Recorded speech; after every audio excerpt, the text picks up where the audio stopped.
All right. Okay, so what we're going to do today is some hopefully debunking, at least in your minds when you come away from the video. I've seen them many times. Certain times of the year they're more prevalent on the internet, at least, but they are claims that Christianity is like plagiarized from pagan sources. So you may have heard this, for example, about the dates of Christmas and certain aspects of Christmas celebrations, etc. We're not going to focus on those. We're going to look at myths, pre-Christ mythology, and claimed similarities that would, if one didn't look at the actual information, you could be forgiven for being mistaken and believing that aspects of Christianity were merely like lifted or purloined from these other dudes. I'm going to go with dudes. So I'll be able to see the live chat. I won't. Oh, what I will do is make my phone a little bit quieter and show you all like a massive finger, as it were. That sounds wrong. Let's just get on with it because I've already gone off, way off. Okay, so the claim is that gospel writers borrowed from mythology. That's the sound bite. So in order to discover the truth, whether there is any truth to this claim or the truth behind the claim, we need to, hello everyone, like in advance, we need to look at like 4 different areas, I guess. We need to look at the history, the actual history or mythological history, the recorded facts surrounding the preceding pagan narratives and assess their veracity. We need to, so those are the claims. We need to look at the actual portrayals in comparison to Christ. We need to look for and expose any logical fallacies along the way that are being made by the claimants, as it were. And we need to look at why the New Testament Gospels are trustworthy depictions of the historical and true Jesus Christ, because of course there are false Christs bouncing around in other religions, as it were. So the claim that Jesus was a myth or an exaggerated portrayal, like, or an exaggeration actually, like, or mimicry of these preceding pagan deities slash figures, came around in the 1800s. They originated in German theologians of the time, liberal German theologians, 1800s.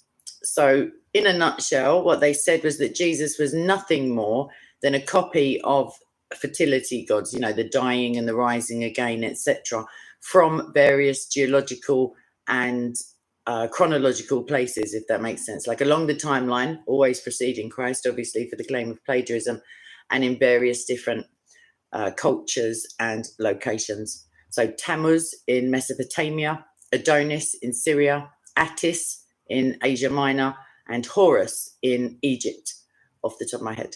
Well, off the top of the page, but I mean, there are more that just popped into mind, but let's stick with those. Yeah, there are more actually. Okay, anyway.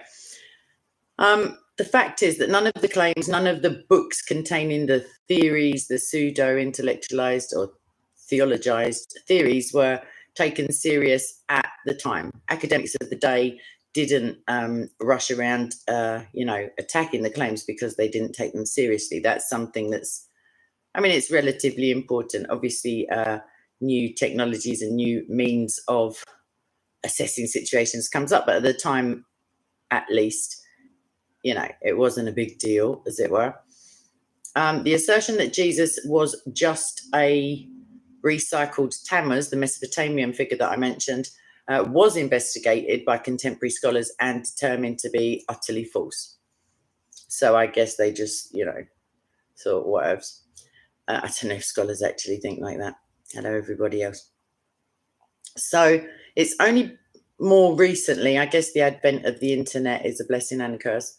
More of a blessing, I would suggest, But it's recently that the assertions have resurrected themselves. Like most heresies, I mean, these aren't technically heresies, but there's nothing much new about heretical thinking. We've been busy over the last couple of thousand years. So almost with a certainty, you can trace any nonsense heresy today back to an original form of it. For example, Jehovah's Witnesses back to Arius, that kind of thing. Yes, so the ease of access to information, the mass distribution facilities for information from unaccountable sources without Joe Rogan popping up, fact checking, etc., has led to the resurrection, no pun intended, of these claims. Let's call them claims and not twaddle. Let's call them claims for a minute. So the next area, I guess, that we need to look at, do these mythological figures, gods with small g's, of ancient times, do they actually mirror the person that we know with certainty and of truth from biblical source, like the Bible actually, is Jesus Christ? Do they really mirror the true Jesus? So an example of a much more modern iteration of these claims is Zeitgeist. It's a film. I don't know if you've heard of it or not, but the claims made within the film Zeitgeist about the Egyptian god Horus are these: that he was born on December 25th. I know that date. Weirdly, our claim is not that Jesus was born on, anywho, born on December 25th, of a virgin, Isis Mary, apparently, according to Zeitgeist and their scriptwriters. A star in the east proclaimed his arrival. 3 kings came to adore the newborn saviour. He became a child prodigy, teaching at age 12. At 30, he was baptized, in inverted commas, and began a ministry, also in inverted commas. Horus had 12 disciples. I'm just going to do bunny ears from here. Horus was betrayed. He was crucified, allegedly. He was buried for 3 days. I mean, like, on the surface, it's like, wow, I know a guy this exact same thing happened to. And was resurrected after 3 days. However, like, I don't want to burst anyone's bubble regarding fiction, but the actual writings and source materials regarding Horus have been to this day competently examined, re-examined, and this is the actual. These are the actual findings. Horus was born to Isis, not the Islamic State in Syria organization, but the Egyptian goddess. But there's no mention in historical sources or archaeological sources, etc., of her being called Mary at all, one bit, full stop. So that's made up. Also, Mary is an anglicized form of her real name of Miriam. So Mary, wasn't even used in the original text of the Bible. So to claim that, do you know what I mean? Like, it doesn't make sense to say that the Bible copied with a different name from the now modernized name that's being inserted into history. That's nonsense. Isis was not a virgin. So the mother of Horus was not a virgin. She was the widow of Osiris. Don't know if you've heard of him. And conceived Horus with Osiris. So had a father, is the nutshell, like the soundbite. Horus was born during the month of Khoiak, maybe, October/November, not December 25th. Like a lot of these,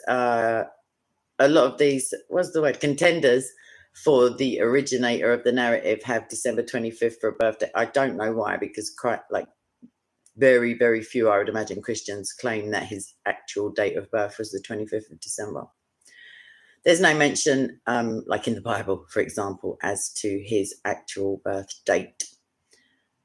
Moving up, like coming along with Horus, there's no record of 3 kings visiting him at his birth. The Bible never states the actual number anyway of magi that came to see the Christ when he was born. Horus is not a savior in any way, shape or form. Didn't die for anybody, for example. There are no accounts of Horus being a teacher at 12, like literally just stacking up nonsense after, baseless claim after baseless claim. He was not baptized, even with the inverted commas, like he just wasn't. The only account of Horus that involves water is one story where he is torn to pieces with Isis, his mother, requesting that the crocodile god fish him out of the water and save him. He didn't have a ministry either, inverted commas or otherwise. He didn't have 12 disciples. Like, you can see where this is going. According to the accounts of Horus, the not verified, that's the incorrect term, the real life ones as opposed to the Hollywood type ones, Horus had 4 demigods that followed him. Like, that's a stretch for disciples, but yet 4 demigods. And there were some indications of 16 human followers and an unknown number of blacksmiths that went into battle with him, which is nice. There's no account of Horus being betrayed by anybody, certainly not a friend. He didn't die by crucifixion. There are various accounts of his death, so it's contested as to how he died, if he lived, if you see what I mean. However, none of them involve crucifixion, which would be wild, like, in and of itself, seeing as how it hadn't been invented yet. There's no account of him being buried for 3 days. Wasn't resurrected. No account of him coming out of the grave with the body that he went in with. And some accounts have Horus / Osiris at this point now being brought back to life by Isis and then becoming Lord of the Underworld, taking over Hades, as it were, depending on what they call it, potentially the underworld. When you stick those side by side on a piece of paper, to say there is little, if any, resemblance is like potentially an overstatement of the affairs. Like, it's just almost straight down the like, you know, potentially I've gone out with 16 people before. Like, it just, do you know what I mean? I have no disciples. So, yeah. That's that out of the way. That's Horus done and dusted. So Jesus now is also compared to, or wrongly claimed to be imitating in the narrative, Mithras, by those who assert that Jesus is a myth himself. So all of the above descriptions that I gave of, or preceding even, descriptions of Horus are applied to Mithras. Again, it's almost like sloppy writing at this stage. So, born of a virgin, being crucified, rising in 3 days, yada, yada, yada, yada. So now we turn to the Mithras myth, as it were, to find out what the myth actually says. He was born out of a solid rock. It's pretty difficult to think of a less Virgin Mary type mother arrangement than a lump of solid rock. Not a woman at all, in fact. I guess rocks are technically virgins, but I don't really want to get into that conversation. So he firstly, I mean, he's quite big in the game in terms of myths. He battled first with the sun, you know, the big hot fiery thing in the sky. Well, English people, use your imagination. And then with a primeval bull. Sounds a bit Zeusy, but it's not. Thought to be the first act of creation. I do have I had an inordinate amount of time for mythology, like when I was younger, and I can just see the shape of that story. Like, there's some wild goings on in people's imaginations. Mithras killed the bull. The bull then became the ground of life for the human race. No extra deets at this time. But if anyone knows the story of Aphrodite and how she came about, use your imagination. Mithras' birth was celebrated on December 25th, along with winter solstice. So we've got something at least. There is no mention of his being a great teacher. There's no mention of Mithras having 12 disciples.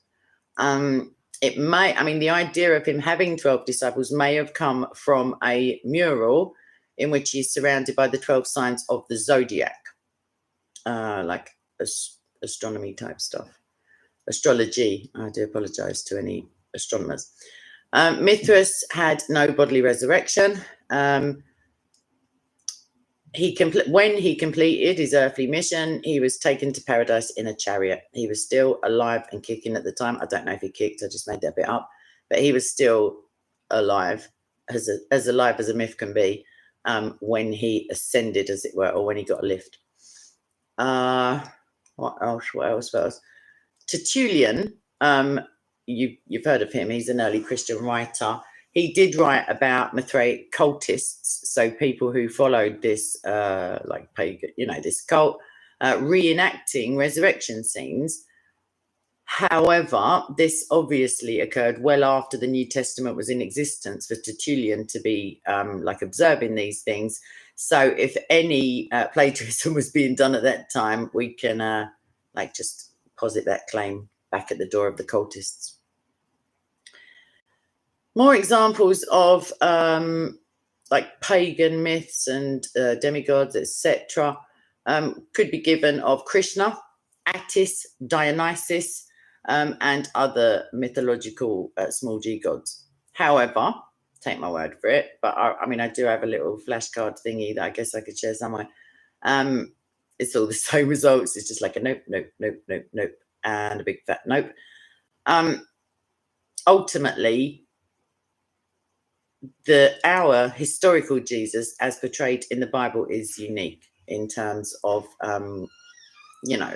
circumstances and his mother and his death, resurrection, his birthday, etc. The alleged similarities, if we're going to charitably call what's going on here, with his story and the pagan myths are so greatly exaggerated that it becomes, to a suspicious mind like mine, it just looks like, foul play, as it were, is afoot. Let's think. Whilst the tales of Mithras, Horus, and the others go before, they predate Christianity, that's a definite. There is minuscule, there's very little historical attestation or records of the actual beliefs of those cults and religions. The vast majority of the earliest writings on those religions date from around the 3rd and the 4th century after Christ. So that goes some way also to dismissing who copied who, as it were. To assume that the pre-Christian beliefs of the cults that have no written record anywho were identical to post-Christian beliefs is at best a bit silly.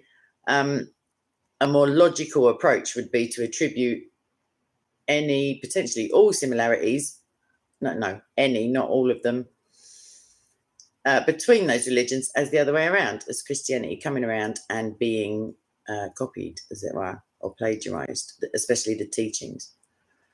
So now we come on to the next, logical fallacies. Let's have a look at those. And we're going to look at the logical fallacies committed whilst making these claims by opponents of Christianity or, people who assert that Jesus was a myth.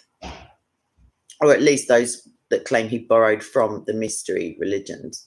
So 2 fallacies, the false cause and the terminological fallacy. It's not as complicated as it sounds. So if one thing comes before another thing, if one thing precedes the other, you can be mistaken to assert that one has caused the other, as it were. So causative, one asserts that potentially this thing happened first, so maybe it caused the other thing. And this is the fallacy of the false cause.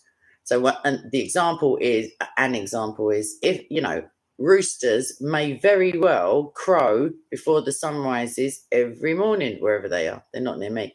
They may do that. That doesn't mean in any way, shape or form that they cause the sun to rise by crowing, if you see what I mean. So, prior to the accounts, pre-Christianized accounts of mythological gods, where we do find them, they don't, we know that there aren't enough to back up any claims, even if they did, even if they showed a close resemblance, such as it was, and they don't, it doesn't mean that they caused the gospel writers to invent a false Jesus. it doesn't make sense. It's like attributing like science fiction as the cause, like, I don't know, 1950s science fiction show to a 1970s rocket launch or something, like in real life, as it were. So the terminological fallacy, this happens when words are redefined in order solely to prove a point. So you remember the film I mentioned, Zeitgeist, that says Horus began his ministry. That's the claim in the film. The word ministry is here being redefined. Horus had no actual ministry at all, like nothing like the ministry that we know Christ had, but we can attribute to him, as it were, in terms of what the word means. Those who claim a link between Mithras and Christ, when talking about a baptism, that initiated the potential cult members into the cult of Mithras, need to look at their definition of baptism. Mithraic priests would put the initiates, as it were, into a pit, suspend a ball, they love a ball over the pit, far out, and then slit the bull's stomach, like some 1980s gunk show, like Saturday morning kids thing. And then obviously the initiate would just be covered in entrails, innards, blood, gore, nastiness, that kind of thing. I would, like, it's not a hill I'm going to die on, but I would confidently assert that is nothing like my baptism. Like, even though mine was that long ago, I don't actually remember the initial one. So, yeah, come on. Like, it's a stretch of the word. It's a terminological fallacy to just make up a new meaning for the word, like, because you're desperate to try and have a causative link.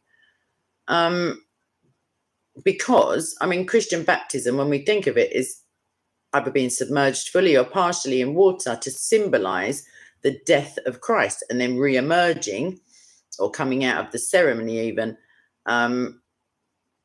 you know, and therefore symbolizing rising again to life with him, the resurrection. People who claim that Christ is mythological, deceptively or inadvertently, because they're just parroting it from others, use the same term, baptism, to describe the two rites, the two things that I just outlined, in hopes of making a connection, which, if you look into it, just scratch past the surface, obviously you know that standing under a ball who's just been gutted is not very much like being dipped in the water, at all, one bit. And now we're sailing on now to the truthfulness of the New Testament account. And you've heard me say it before, but no other manuscript evidence or written work has been been pored over and scrutinized as thoroughly as the Bible. Like, that's a fact, but we're looking at the New Testament. And no other work of antiquity, written work of antiquity, has more evidence to its historical veracity than the New Testament. So those are both reassuring facts. The New Testament has more writers, I guess, than the myths, at 9 better writers. Paul, love that guy. Earlier writers than any other existing document from that era. History itself testifies that the writers went to their deaths never having rescinded their claim to have seen Christ, raised from the dead.